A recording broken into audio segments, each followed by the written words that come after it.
नमस्कार साथियों, आप सबका स्वागत है आपके अपने YouTube चैनल हनुमंत गुरुकुलम पर। साथियों, जैसा कि आप सब लोग जानते हैं कि कल 29 जुलाई को भारत में राफेल विमान जो कि फ्रांस से उड़ चुके हैं भारत पहुंचने के लिए, वो कल भारत में पहुंच जाएंगे। आज की इस वीडियो इसी बारे में है। और भारत अपनी रक्षा ज़रूरतों के लिए रूस के अलावा दूसरे देशों जैसे कि अमेरिका और फ्रांस की तरफ जो अपने हाथ बढ़ा रहा है, उस बारे में भी आज हम चर्चा करेंगे। आज की इस वीडियो इसी बारे में है। भारत की जो भी सैनिक बात है, जो भी डिफेंस सेक्टर है, उसके बारे में आज की ये वीडियो है। तो चलिए आज की इस वीडियो को आरंभ करते हैं। कल यानी 27 जुलाई 2020 को फ्रांस से राफेल विमान जो है भारत पहुंचने के लिए उड़ान भर चुके हैं। और 29 जुलाई 2020 यानी कि कल जो है सारे राफेल विमान जो है भारत के अंबाला एयरबेस पर पहुंच जाएंगे। भारत के लिए विमान खरीदना इसलिए ज़रूरी है क्योंकि भारत के जितने भी प्रमुख विमान हैं वो सब या तो आउटडेटेड हो चुके हैं या अब भारत को आवश्यकता है नई जनरेशन्स के विमान लेने की। राफेल जो कि 4++ जनरेशन का विमान है, वो भारत की जो मारक क्षमता है, जो एयरफोर्स की जो मारक क्षमता है, उसमें कई गुना तक इजाफा करेगा। भारत के जो दूसरे विमान हैं जैसे कि MiG-21 जो कि अब पुराने हो चुके हैं, और भारत जो एयरफोर्स है वो कई बार बोल चुकी है कि हमें जो है MiG-21 को जल्द से जल्द हमें रिटायर करना पड़ेगा। और इसी ज़रूरत को देखते हुए जो राफेल की डील जो पहले 126 राफेल विमान की होने वाली थी, उसको घटाकर इमरजेंसी प्रोक्योरमेंट के तौर पर 2 स्क्वाड्रन यानी कि 36 राफेल विमान की डील को भारत सरकार ने मंजूरी दी, जिसके तहत आज जो राफेल विमान की पहली खेप है वो भारत के अंबाला एयरबेस पर पहुंच जाएगी। और चीन के साथ जो अभी भारत की जो स्थिति चल रही है, जो अभी स्थिति बॉर्डर पर बनी हुई है लद्दाख में, उसके मद्देनज़र भी भारत की वायुसेना में ये जो ताकत जो राफेल विमानों के आने से मिलेगी, वो ताकत भारतीय वायुसेना के लिए और भारत के लिए बहुत ही आवश्यक है। अब बात करते हैं कि भारत जो है रूस के अलावा दूसरे देशों पर क्यों अपनी निर्भरता को बढ़ा रहा है, क्यों दूसरे देशों की तरफ हाथ बढ़ा रहा है। तो इसका एक सबसे प्रमुख कारण है कि रूस जो है बहुत ही समय से भारत का लार्जेस्ट आर्म इम्पोर्टर रहा है। भारत जो है अपने अधिकतर हथियार जितने भी खरीदता है वो रूस से खरीदता है। भारत में अभी भी जितने भी हथियार हैं उनमें से अधिकतर या तो सोवियत ओरिजिन के हैं या बाद में फिर रशियन ओरिजिन के हैं। लेकिन एक समस्या यहाँ पर ये आ जाती है कि रूस जितने भी हथियार भारत को देता है वैसे ही हथियार वो चाइना को भी दे देता है। जैसे कि रूस ने भारत को सुखोई 30 MKI विमान दिए, तो रूस ने फिर चाइना को भी सुखोई 35 MKI विमान दे दिए। रूस के साथ जो है भारत ने S-400 डील की, लेकिन S-400 मिसाइल डिफेंस सिस्टम जो है चाइना के पास ऑलरेडी है।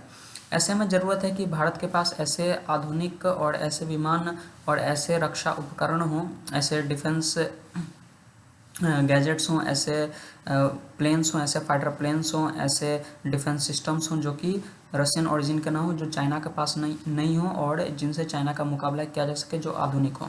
इसलिए भारत जो है अमेरिका और फ्रांस जैसे देशों की तरफ अपने हाथ बढ़ा रहा है। इसी के मद्देनज़र भारत ने जो है फ्रांस के साथ ये राफेल विमानों की डील की। अब बात करते हैं कि कल यानी 29 जुलाई को भारत में जो राफेल विमान पहुंच रहे हैं उनकी खासियत के बारे में। इन राफेल विमानों की खासियत क्या है और किस प्रकार से भारतीय वायुसेना की मारक क्षमता जो है राफेल विमानों के आने से बहुत ही बढ़ जाएगी। तो सबसे पहले बात करते हैं उस मिसाइल के बारे में जिसके बारे में बहुत ही चर्चा हो रही है, जिसका नाम है हैमर मिसाइल। हैमर मिसाइल जो है एक ऐसी मिसाइल है जिसकी मारक क्षमता बहुत ही ताकतवर है, और ये मिसाइल जो है भारतीय सेना के लिए इस समय इसलिए महत्वपूर्ण है क्योंकि जो लद्दाख जैसे जो टेरेन है उनमें जो सबसे बड़ी प्रॉब्लम होती है वो होती है बंकर्स। तो ये जो हैमर मिसाइल्स है वो बंकर्स को डिस्ट्रॉय करने की क्षमता रखते हैं, इनमें वो कैपेबिलिटीज़ हैं। क्योंकि जो भी बंकर्स होते हैं, जितने भी आर्टिलरीज या जो दूसरे भी एमिनेशंस फायर किए जाते हैं, वो बंकर्स को डिस्ट्रॉय नहीं कर पाते हैं। लेकिन ये जो हैमर मिसाइल्स है इनमें इतनी कैपेबिलिटीज़ है कि ये बंकर को पूरी तरह से तबाह कर सकते हैं, पूरी तरह से डिस्ट्रॉय कर सकते हैं। राफेल की एक और जो खूबी है वो है जो इसके सामने आने वाले प्लेन्स या दूसरे फाइटर प्लेन्स या दूसरे जितने भी फाइटर जेट्स हैं उनको डिस्ट्रॉय करने के लिए इनमें मीटियोर मिसाइल्स हैं।